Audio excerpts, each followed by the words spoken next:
This call is being recorded. Hi, everyone. Welcome to our conversation with Nancy Groves, who runs UN, the @UN social account. I feel like she runs the UN, but she only runs the social media, but these days that's a big, big deal. Hi, Nancy. Hello, everyone. Thanks for being with us. You've done this before. We really appreciate it. Nancy, when she started, had a team of one, and the UN social media accounts had about 70,000 followers. Now she has about 22 people, I think, and about 10 million followers on just Twitter. So I think she's done pretty well. Is it more? 10 million on English Twitter, but we do 8 languages. So when you add in all the languages and the Chinese platform, it adds up to million people across. That's Facebook, Instagram, Weibo, etc. So can you tell me that number again? I missed that number. What is that number? Total? It's 30 million. It's more than 30 million, but that's what we're saying now. More than 30 million. Nancy, I had you off by a factor of 3. Wow, that's incredible. I just can't compute 30 million people following my work account. So that's wonderful. If I can just pause here and just remind people what we're doing.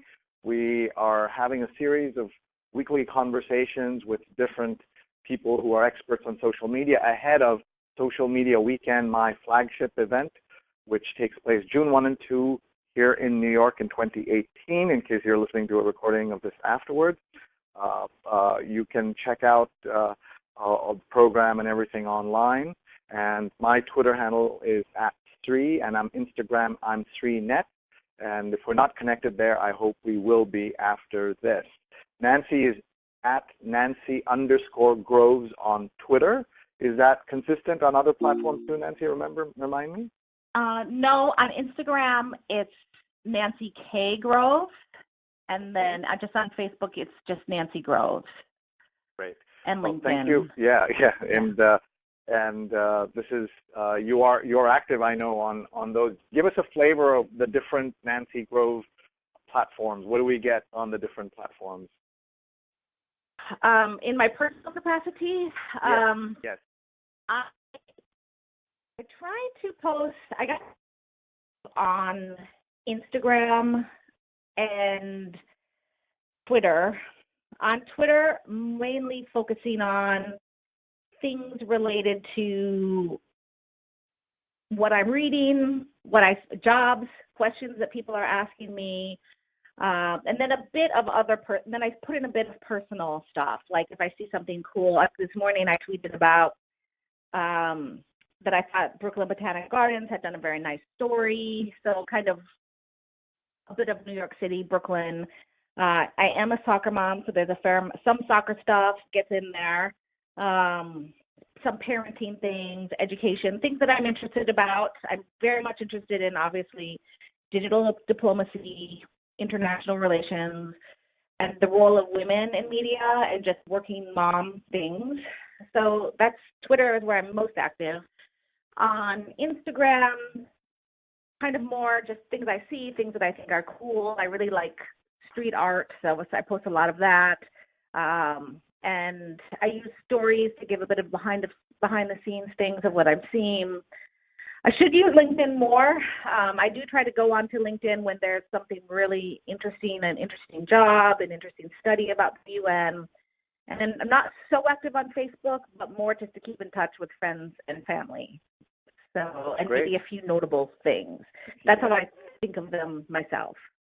Well, this shows you the importance of kind of having some sort of strategy when it comes to social media, because it can be overwhelming even in what we're putting out there. And all of you have just kind of got a master lesson in how a professional who's in this stuff every day finds the different ways in which she uses these social media platforms for her personal capacity. And one of the things that I say, Nancy, is that it's much harder these days to separate the two. What is personal? What is professional? And it's all kind of blending together. When we all got started, it was much easier to say Facebook is only for friends, LinkedIn is only for work, but that's all different now. Would you agree? Yeah, I would agree that it's changing. I haven't explored Facebook groups as much. I mean, I'm in groups, but I'm not, super active in them. So I do see what people are posting, and I know that's becoming a more and more effective way for people to see content and to engage. So I do think that is, I think that's definitely true. I know people, at least in the UN side, it's not a huge LinkedIn organization. So I'm really trying to push people to remind them that it's working, because whenever you mention LinkedIn, people will say, oh, I'm not searching for a job. In the UN, I know it's different outside of the UN. And I think that it's not just for job searching. It's really just for networking and, so yeah, I think having these things are changing a lot. And that's something we are also pushing here at the UN. This week I've actually had 2 conversations with colleagues about, we're at this point where a lot of people are wondering how to get their work out from an organizational standpoint and wanting to get onto things like Instagram. And I'm like, Instagram is maybe not for your office. But let's instead get the interesting people who work in your office, use their Instagram accounts to show what they're doing, or their Twitter accounts. So we're trying to remind people who work at the UN that they are interesting experts, and it's okay for them to use these platforms instead of just us running these organizational accounts. We're still trying to push people to, because this whole concept of work and personal use is blurred more. I think you're absolutely right in that, and the changing nature of the algorithms means that individual accounts have more power in some senses than Definitely. than the bigger accounts, and so empowering the entire organization to do it is really important. And thanks to you, several years ago now, I did a whole bunch of training both at headquarters and around the world using digital tools, but that all seems so long ago, Nancy. Things have changed. Yeah. And it's just fascinating to kind of think of how far we've come. Why don't we give people a little bit of sense of your work, like what's happening? Today's a Friday. Do things slow down a little bit on a Friday, or is it different at the UN compared to kind of other workplaces? And by the way, I've just landed, as you may know, from the Middle East, where, of course, Friday is already a holiday. So you have to think much more globally in your role than most of us who work in America do. So Fridays are actually, I'd say Thursday and Friday are actually the busiest days, just because I end up being in a lot of meetings, a lot of planning meetings. So, and partially for that very reason that in some parts of the world, the week starts on Sunday. So if we used to, when, several years ago, we send it's still very much an email organization. So, we're using some tools like Trello to put a lot of content on that's, the different moving pieces that can be updated over and over again. And a lot of people are using that directly. Every weekend, we still do send an email, which is like a week ahead, to kind of get people thinking about what they should be posting during the week. So we try to put that together on Fridays. So then when they come into the office, Monday, Sunday, whichever day it is, we've already thought ahead. So we are always thinking several days ahead. So what I'm doing on Fridays normally is, also weekends are a very good time for us to post our content. So what we tend to post on the weekends are things that did really well during the week that we think could use another push, and also things that people seem to have, for us, and this may be different depending on where you work, people tend to have time to actually look at the content or to comment or to actually watch a video more on the weekend than during the week in terms of our stats. And so we really spend a lot of time throughout the week also thinking about what we're going to post on the weekend and what we need to have ready for the next week. So International Days are very popular for us. So we have International Day of the Midwife. It's tomorrow. Making sure we have the content ready for that. Looking ahead for next week, like what international days are coming up. If we haven't if the person who's in charge of a particular day hasn't sent the content, we'll be in touch with them to say, when should we expect it? And those are the types of things we send out on our notes that will say, if this is World Health Day, content Tuesday. So that's a huge amount of planning that goes out on the weekends. We just got a new evaluation tool, sort of a listening and monitoring tool. We're using TalkWalker now. So I was actually in a presentation this morning to more senior managers about how this tool is different from previous tools. One thing we're trying to do internally, we're trying to figure out the workflow, is to report more on what we are doing, because we're so busy putting out the content, we do not have enough time to report on what we are doing. And then we get all these ad hoc requests like, well, did you post this and how did it do? And so if we can be the ones controlling the narrative about what we post, we're hoping that those ad hoc requests that end up taking too much of our time will kind of go away. So hopefully we'll also be starting to identify what's going to be important for us for the next week. So then when the next week comes and we can send a little report on what was popular or what we posted, because when we're doing this across 8 languages too, the people who are writing the reports don't speak all of the language. So that puts the burden on the people who are putting the content out to constantly be flagging it to the report writers, what they did and what was important. So we're at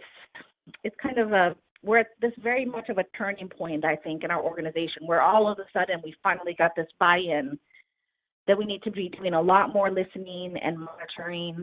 And so just trying to figure out how to fit that in with all of our other content duties is kind of the big focus that I'm doing right now.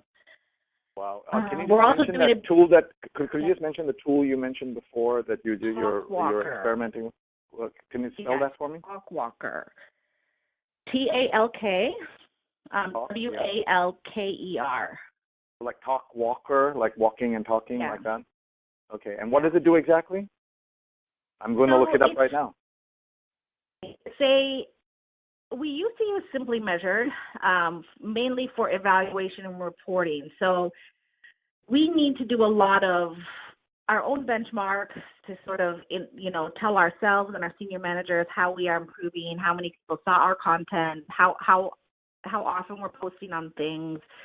And we've pretty much been doing that really manually. We have an evaluation team, which is not part of our team, but they work with auditors, et cetera, to kind of be neutral and pull out lots of content. So they helped us identify a tool that would help automate a lot of what we've been doing. So we had, very complex Google spreadsheets where we were pulling things from insights, and hopefully this can all be automated a bit more. So then when people say, oh, well, yeah, that many, where were those people? How did people in Africa feel about this? So with TalkWalker, you can put in a search, and it has so it's very much a dashboard focused tool. And so you can actually then zoom in by geography, by certain accounts.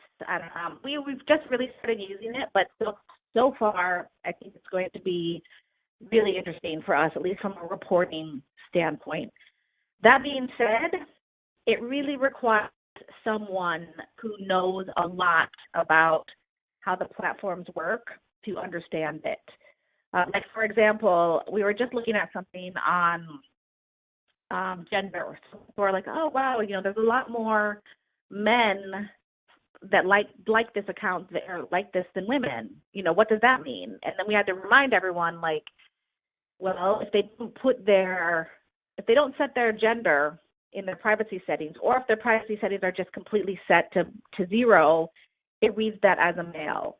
So like little things like this that we still have to be very much involved in the reporting. We can't just take these tools and just send off the reports as is. You have to, go in there, explain what it is, because it's very empowering that people can just go in and search, but if they don't know what they're searching, they might draw the wrong conclusions. So we're trying to figure out how to train people to think this way. Another So right now we're doing a campaign. It's called Service and Sacrifice, where we're honoring countries that contribute peacekeeping troops to the UN. And so one of the demos that our colleagues who helped us set this up did on the Service and Sacrifice campaign, and one of the indicators was unique users, and it was really low. And everyone's like, oh, this is a crisis. Why are the unique users so low? And I said, but actually, it's never meant to be a campaign for us to get a bunch of people to be posting about this uniquely. What we wanted it to do was just for us to say thank you to the people who are contributing. And actually, the social media component of this campaign, while it's been very popular, is actually a very small component of a larger campaign that includes putting radio materials into local markets and TV PSAs and news articles. And so the social media component is very small. But so little things like that, like in this case, it's okay that there were very few unique contributors. Some campaigns, the unique contributors will be more important if we did all of the staff to post about something, or if we want if it's a public-facing, mobilized, like get people to share content about health issues, then of course, yes, unique contributors would be an interesting indicator. But so now that all of a sudden everyone is getting access to these dashboards, and it's really great that they're looking at them, it's a big burden is falling onto our team to explain what this means. So this is something that I've really been focused on. And I really am excited to do this kind of work because, as we've discussed before, it's kind of my background is in information management. These are the types of things that I would really love to do a lot more of, and I'm trying to make the case internally that we could get an actual team to be analyzing these numbers. But for now, it's pretty much the content creators also are having to report on their work and provide the analysis, and it's a huge amount of work, but it's important. Well, of course, and it is, and it's in some ways. I know some people who are listening are actually feeling sort of some gratification that even the UN hasn't figured this out with all the resources and their team and everything else. So we know we have a lot of people who are one man or one woman business doing social media, and for them, what you were talking about isn't even in the realm of possibility in some cases, right? So I just went on to talkwalker.com, and their smallest account is $8,400 a year, and so they're not priced at a point where, for really small brands, but that's their small brand pricing. And so these are the things that I'm sure we'll all figure out as a community, but we're in that kind of transition point, as you say, right now. Folks, if you'd like to ask a question of our guests, please let us know. I am going to unmute the phone so that you can come in here and just say hi, and we'll come to you with a question. So tell us also who you are and questions you have. We've got about another 20 minutes or so with Nancy here. Anyone who would like to ask a question is welcome to do so.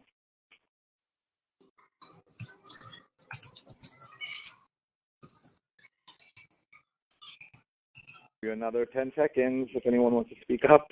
I know people may be a little reluctant or a little shy, but that's okay.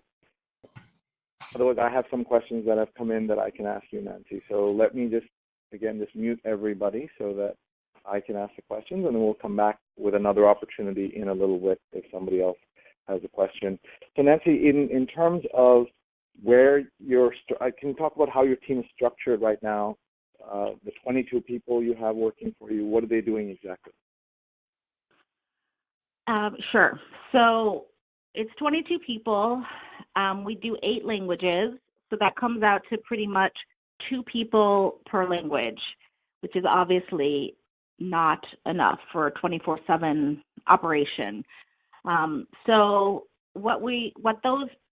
that's 16 people that are pretty much managing what goes out on probably what our priority platforms, which are Facebook, Twitter, Instagram, and then LinkedIn is also priority, but it's a bit less work. So they are planning the editorial calendar, adapting content into their language, actually posting content, responding to comments if possible, if it's worth responding to, and if we have time. Then they are liaising with different content producers. So within the UN, there's radio producers, TV producers, news writers, people that put things on the website. So kind of keeping track both of what are people putting out in those languages. So if the Portuguese team is speaking to the team that's creating news content in Portuguese, but then we've also given them thematic duties as well. So one person might be the thematic person for migration. And so that means they make sure they follow all the accounts that are posting on migration to see if they're interesting things to retweet. If it's not in their language, but they inform our other colleagues to say, hey, this was a really great thing in migration in French, then, alert the French team in case they missed it. So that's kind of what the language people are doing, trying to get a handle of what's going on around the broader UN system and make it understandable to people on these platforms and appropriate to the platforms. So since not all content goes on all the platforms, so they're also making those kind of editorial decisions, like this is not appropriate for Facebook, but it's appropriate for Twitter, that type of thing. So in addition to those kind of language and thematic focal points, I have a deputy chief who also is, so I do more of the managerial admin overall planning from an administrative standpoint now, also advising, training, coaching, hiring, all of that kind of stuff. Then our colleague who we're calling our deputy chief is really focusing on the content across all languages, and then helping out on the languages that she speaks, which is English and Spanish. Then we have another person who is doing, contributing to the accounts of the languages that she speaks, but then also really helping us with analytics and training. And then we have a team assistant who helps, schedule meetings, answer questions, helps us put stuff into the HR, human resources stuff. That's pretty much how the team works so what they're doing on a day-to-day basis. But tons of meetings, tons of emails. We use Trello as our kind of main communications tool to keep our editorial planning and comments back and forth. And we use a lot of WhatsApp as well, since people also are able to work from home. So that's an invaluable tool for us as well. What about Slack? I think Slack is something we're going to retrain ourselves on very soon. We started using it when we just created this team. So for people who don't know, before this was all kind of decentralized before last August. So last August we put all of the accounts together in one team. Before, the language accounts, so like Spanish, French, etc., was maintained by the people who are running the website, in addition to their other work. And now we're able to find the two dedicated people. We took them from other parts of the communications realm. Mainly they were radio producers before, and retrained them to do social media because we weren't able to just hire people from scratch. And also it was an acknowledgement that, it's harder to measure radio. It's still very important, but there were a lot of people doing radio, and we just needed more people on social media. So when we started this, we tried Slack.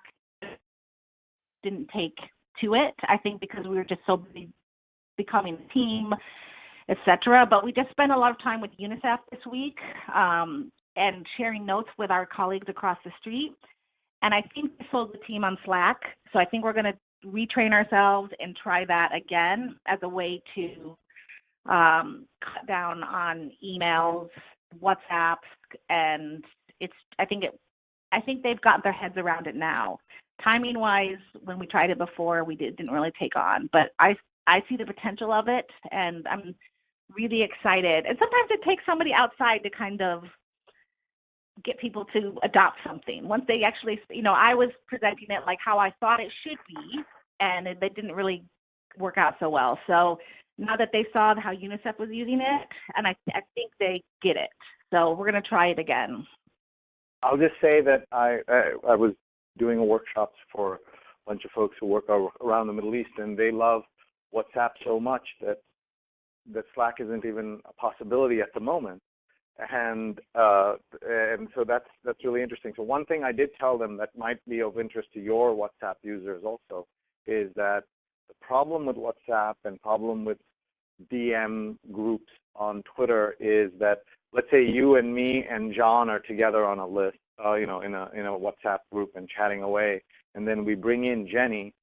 She has no history. She starts from scratch and doesn't see the conversation thread above her, and that's one of the problems. Slack, you can see that anybody who joins sees the history, and that saves a lot of hassle. So that's the one thing that might get a WhatsApp user to try Slack, apart from, as you said, having that demo directly seeing what UNICEF is doing. So this is something you're experiencing is not unusual at all.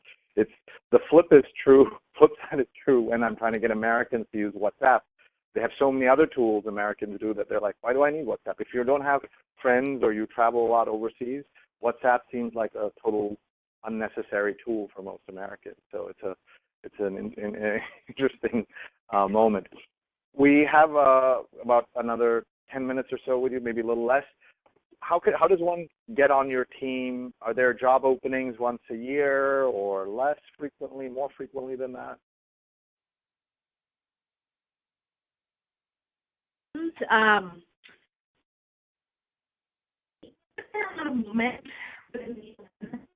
Sorry, Nancy, you're cutting. Sorry, Nancy, you're cutting in and out. So could you just start again on that answer? Sorry, I hope this is better. Yeah, there's people who like to be promoted, and some people like to go to different. So I would say that's pretty much when there would be an opening. So I do post the openings on Twitter, and I try to post them on LinkedIn. And so there's a couple of different ways you can go about it. When there's an actual opening, you can apply, or there are also these things called roster exercises, because it's something, especially for the people who work away from the headquarters offices, you can apply to be kind of pre-screened to get onto a list. And so when we have a job opening and I'm looking at the people who applied, it will tell me if someone's already pre-screened. And that means I can just take them and put them on a job without having to go through the whole interview process. So whenever you see the roster openings, it's actually really worth applying. So there's actually one open now. I don't remember when it closes, which is it's just an excellent exercise to go through if you have time. I mean, it's quite time consuming because when we do the process, people are going to have to put together a portfolio of the kind of work that they've done. I mean, it doesn't have to be totally extensive. It could just even be a list of links with a bit of, okay, at this project, I helped on this video, or I wrote a strategy, or that's part of the exercise. And then they'll be asked to write a campaign on a specific topic, which would include all the different kind of elements that you would do. And then once you get through that original screening process between those two options, then it was a pretty extensive interview process. So it's worth doing. A job that's not at headquarters doesn't mean you have to take that job. So I would say just apply. Not so related to you. It sounds like it's a good exercise to go through. Where can we find out about that particular thing? So I just typed in roster openings. It takes you to a whole UN career thing that's very complicated, of course. If you go, that's why it's easier if I just send it out. But if you go to careers.un.org, you'd have to find the actual link. You'd probably have to go through a bunch of steps. So why don't we do this, Nancy? Why don't you just tweet out, if you don't mind, later today, that particular roster opening, and people, and of course we want everyone to follow you anyway. It's Nancy _Groves, plural, on Twitter, and so they can come to you so that you'll post that. And as you said, it's good practice. And so in a way, it's really good because you're kind of pre-screened and you're ready to go. And when those openings come up, but turns out there's an actual opening also right now. So that's great. I think that's a very clever way to do that, though it's a lot of work for everybody involved. So please check out careers.un.org. And then just in the time we have left, again, I want to see if anyone has a question. They're welcome to ask a question. I'll just open up the lines for a few seconds here if somebody feels up to asking a question directly. Otherwise, Nancy, if you can think for what are 5 social media things or tips that you have, 3 to 5 that you want to share with us. I'll give you a minute to think about it while I give a minute to others for people to kind of jump in here with a question if they have it. And then we'll wind up because we need to let you get back to your very busy Friday. Folks who are listening? Okay, so why don't we go ahead, Nancy, and share like tips that you want people to absolutely know on social media. I think context is key. So when people are seeing what you post, it's possible that they've never seen anything before. So don't make assumptions that people know things. Frequency also key. You don't want to overpost, and it's okay to not. Just decide what's right for you, and then set your own benchmarks. Look at an account like ours, like our UN accounts, and we post a lot because we have a lot of content. But if you don't have that much content, just post things that are interesting when it's relevant. And in terms of evaluation, I've been sidetracked because we've got a great tool and I'm so excited about it. But you can do so much with the free tools that come with the platforms, like analytics.twitter.com and then insights on Facebook. Just decide for yourself, what you're going to measure, and then just start measuring it probably on what we do is we were doing before a monthly basis, just number of followers, what were our top posts, what were our lowest performing posts, and then compare it year to year. Now that we've been doing that for years, it's so fascinating to go back and say, oh yeah, well, okay, April was a low month, but that's actually normal. That's not because we did anything wrong. It's just traditionally April for us turns out to be low. So maybe, figure out, you can't do that until you take the first step. So you don't need to be overwhelmed by all of it out there.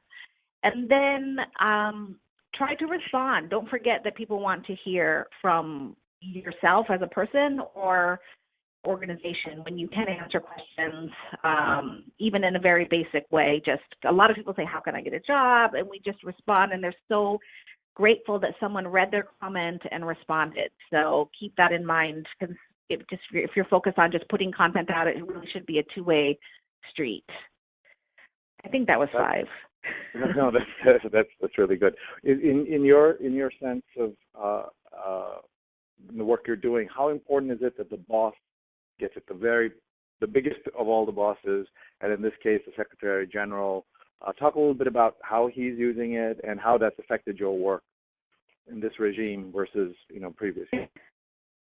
Yeah, it's definitely important that people get it, because it's such a key. I mean, I guess your listeners probably might not understand that someone might not get it, but there are definitely people who just put their heads in the sand and don't use social media at all.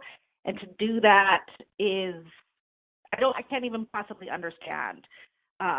So I'm so happy so many of our senior officials, including the Secretary General, understand that it's something that has to be professional. It has to be staffed appropriately, although we're not staffed anywhere that we should be, but at least they recognize that and are helping us look for solutions to do even more.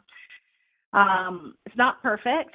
It's still, we have to convince the current Secretary General that he could be a bit more personal online. He wants a bit of privacy, and I don't blame him for that, but that means we're not getting the kind of behind-the-scenes things that we would like to get from him.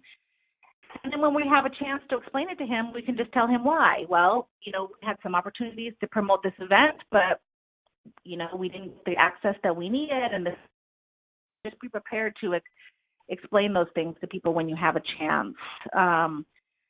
He's on Twitter. The previous Secretary General wasn't. He cleared all of the posts, which is, I think it's amazing that he cares enough to clear every single thing that goes out in his name on Twitter. However, that means that if he's just really busy, we can't get in there.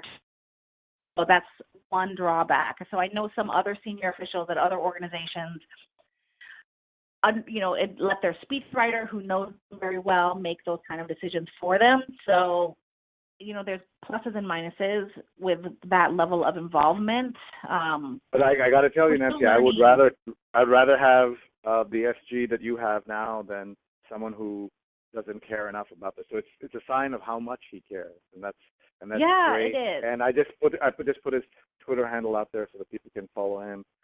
What is the correct pronunciation of his full name? Antonio, just the way that people would say that, but then Gutierrez, so the S sound. Gutierrez. Yeah, I invariably say Gutierrez, but that's not his. That's not the. Yeah, there's no I. There's no I, right? I think of the American versions of this name, we often hear an I in there. So if this is a different name, of course, from a different country. So anyway, I think this is wonderful. We want to let you get back to your work. Just thank you so much for supporting all of us as we learn on all our different platforms. And just personally, you've been so great sharing your work with us at all the social media events we do. And people love hearing your thoughts and your ideas. So I'm very grateful for that. We haven't talked yet about getting you to Social Media Weekend. If you have time, we'd, of course, love to have you come and do stuff. So I'm very wary of poaching on your time too much. But we'll talk offline, and we'd love to have you Definitely would like to come. Okay. Yeah. But Soccer Mom comes first on a Saturday, right? Soccer Mom first. I know, that's the thing. And then Fridays I'm always exhausted. But with some planning, I can usually make it work. But thank you to you, Sree, for putting these events together and pushing us all to share and to take a step back and think about what others need to know. It's such a valuable networking tool. Thank you. Well, we're all learning together, and have a wonderful weekend, and we'll see you again online. And thank you to everybody who's watching, who's listened live or the recording. Please follow Nancy on Twitter, on Instagram, and on Facebook and LinkedIn. And Zara says thank you to Nancy, and we'll call it quits here, folks. Please tell your friends to buy tickets. We want to make sure it's a full house for all our great speakers. We just confirmed Joan Walsh of CNN, and so we're very excited to have her. You watch her on CNN now. You can see her up close and personal on the stage at Social Media Weekend. Thanks very much, everybody, and please connect with me at Sree on Twitter, at SreeNet on Instagram, and my email is sree@sree.net. Thanks very much, everybody. Goodbye. Bye.